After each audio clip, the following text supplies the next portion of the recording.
kali ini aku mau ngebahas tentang materi konsep manajemen. Sebelum memasuki penjelasannya, lebih baik kalian like dulu video ini. Oke, kalau udah, makasih. Jadi, pengertian manajemen itu adalah proses perencanaan, pengorganisasian, kepemimpinan, pengendalian kegiatan anggota organisasi, dan proses penggunaan sumber daya lainnya untuk mencapai tujuan organisasi yang telah ditetapkan. Manajemen mengandung 3 pengertian, yaitu yang pertama, manajemen sebagai suatu proses, yang kedua, manajemen sebagai kolektivitas orang-orang yang melakukan aktivitas manajemen, dan yang ketiga, manajemen sebagai suatu seni dan sebagai suatu ilmu pengetahuan. Baiklah, kita memasuki ke fungsi manajemen. Fungsi manajemen adalah elemen-elemen yang melekat dalam setiap proses manajemen dan menjadi sebuah acuan atau pedoman bagi manajer dalam melaksanakan tugasnya atau melaksanakan kegiatannya untuk mencapai tujuan yang telah ditetapkan tadi. Fungsi manajemen menurut Henry Fayol, pakar manajemen dan administrasi dari Prancis, terdiri atas planning atau perencanaan, organizing atau pengorganisasian, directing atau pengarahan, coordinating atau pengordinasian, dan yang terakhir itu ada controlling atau pengendalian atau juga bisa disebut dengan pengawasan. Baiklah, saya akan menjelaskan yang pertama, yaitu planning atau perencanaan. Tahap perencanaan itu untuk menentukan strategi, kebijakan, program, prosedur, metode, anggaran, dan standar yang diperlukan untuk mencapai tujuan yang diinginkan. Terus itu ada yang kedua, yaitu organizing atau pengorganisasian. Ini merupakan proses penyusunan organisasi dilanjutkan dengan pembagian tugas, wewenang, dan sumber daya untuk mencapai tujuan yang telah ditetapkan. Terus itu yang ketiga itu ada directing atau pengarahan. Proses ini mengarahkan orang-orang untuk bekerja dengan sadar dan bertanggung jawab guna untuk mencapai tujuan yang telah ditetapkan juga. Terus itu yang keempat ada coordinating atau pengordinasian. Ini mengikat keseluruhan fungsi manajemen dalam fungsi dasar perencanaan, pengorganisasian, pengarahan, dan pengendalian.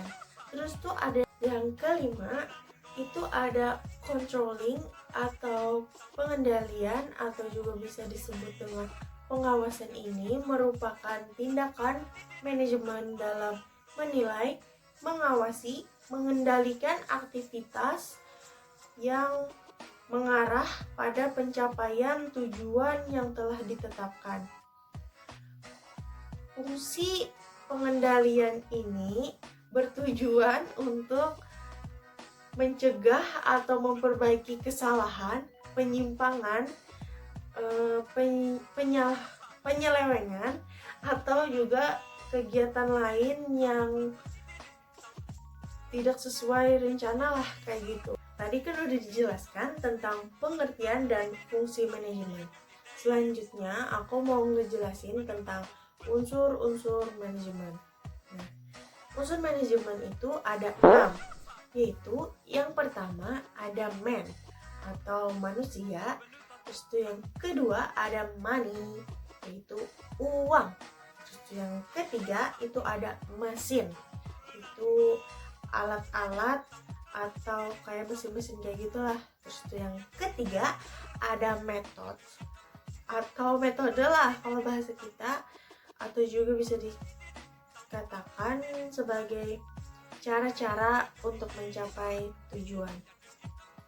Terus itu yang kelima ada materials atau bahan-bahan atau juga perlengkapan kayak gitu.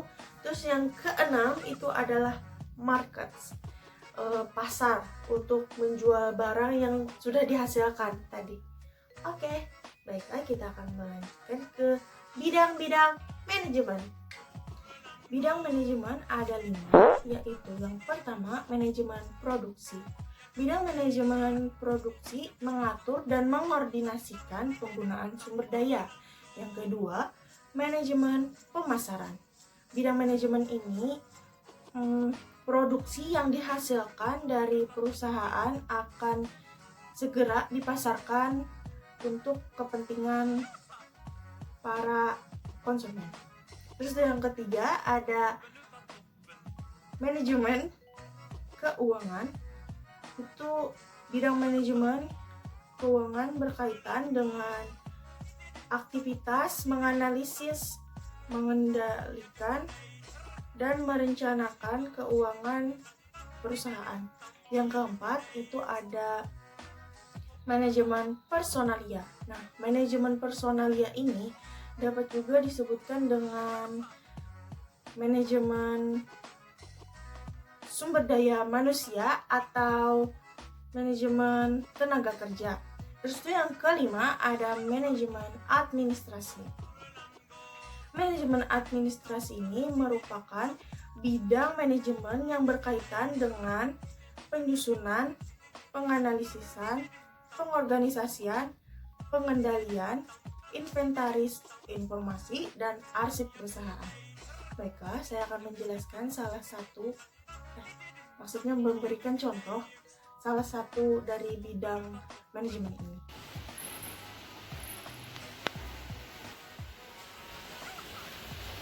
Dek, lo tikam, pindah terus benar.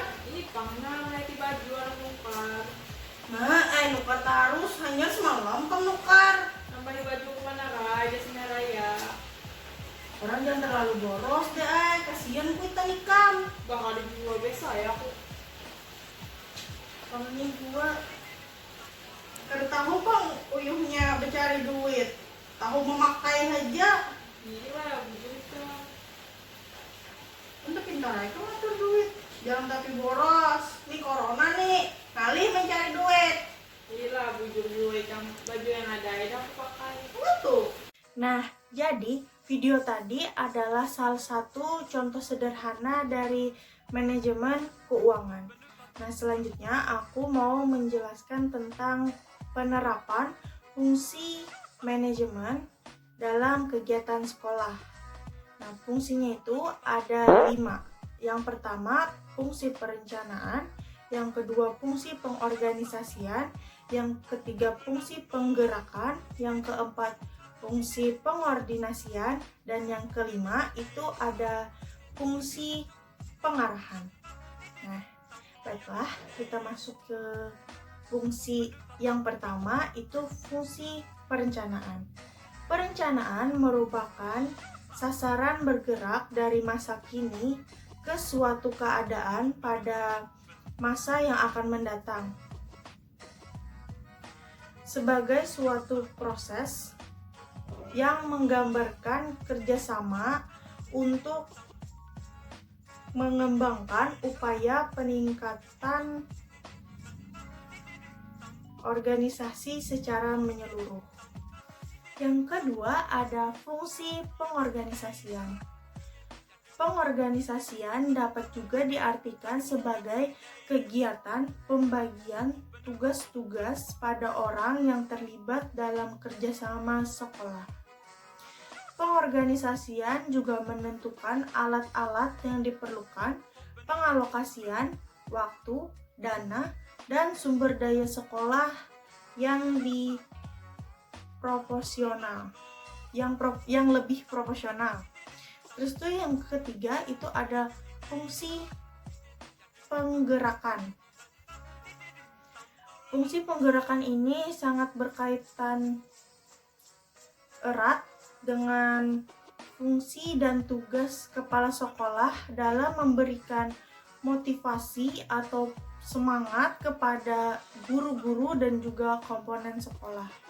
Terus itu yang keempat, itu ada fungsi pengordinasian.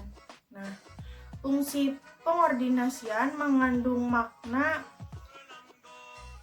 menjaga agar tugas-tugas yang diberikan itu dijalankan dengan baik dan benar atau bertanggung jawab, tidak seenak hatinya aja gitu loh. Harus kayak sejalan. Sejalan. Ya pokoknya nggak sembarangan gitu. Terus ada yang terakhir atau yang kelima, itu fungsi pengarahan. Pengarahan dilakukan agar kegiatan yang dilakukan secara bersama tetap melalui jalur yang telah disepakati. Karena apabila kita menyimpang, itu akan menyebabkan pemborosan pada manajemennya. Oke. Sekian dari saya. Sampai sini dulu videonya. Salah hilaf mohon maaf. Ya udah.